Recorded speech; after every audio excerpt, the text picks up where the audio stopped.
एक बाळा, आज मी काही चमत्कार सांगणार नाही. आज मी तुझे डोळे उघडणारी गोष्ट सांगणार आहे. मी तुझा स्वामी समर्थ बोलतो आहे.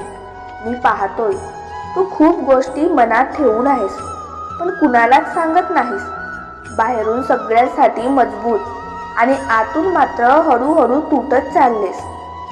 आणि तरीही तू म्हणतोस, स्वामी मी सांभाळून घेतो. बाळा, सगळं स्वतः सांभाळणं हे ताकद नाही, कधी कधी ते एकटेपणाचं लक्षण असतं. तू इतका सवयीचा झालायस दुसऱ्या गोष्टी सहन करायला की आता सुख आलं तर तेही अनोळखी वाटतं. हे योग्य नाही. मी तुला असं आयुष्य दिलेलं नाही जिथे रोज मन समजावं लागेल आणि रात्री उशावर डोळे ओले होतील. पण तू काय केलंस? जिथे थांबायला हवं होतं तिथे अजून जास्त झुकलास. नात्यांसाठी, लोकांसाठी आणि लोक काय म्हणतील यासाठी. बाळा, लोक कधीच समाधानी नसतात. तू तुटलास तरी बोलतील, तू उभा राहिलास तरी बोलतील. मग प्रश्न एकच आहे, तू कुणासाठी जगतोयस? मी पाहतो तू खूप वेळा स्वतःची चूक नसतानाही माफी मागतोस.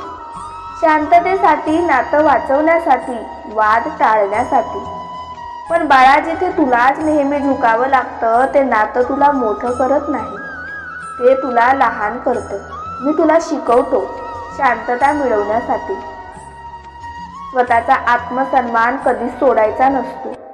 आजकाल लोक खूप हुशारीने वागतात. ते तुझी गरज असेपर्यंत गोड आणि गरज संपली की थंड. आणि तू त्यालाच नसीब समजतोस.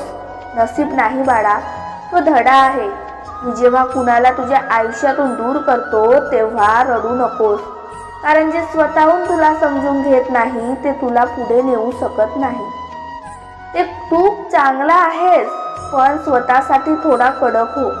प्रत्येक वेळी समजून घेणं हे तुझं कर्तव्य नाही. कधी कधी बस म्हणणं हेच खूप मोठं साधेपण असतं. बाळा, मी तुला घाबरवायला शिकवत नाही, मी तुला उभं राहायला शिकवतो. कारण जो स्वतःसाठी उभा राहतो त्याच्या पाठीशी मी उभा राहतो.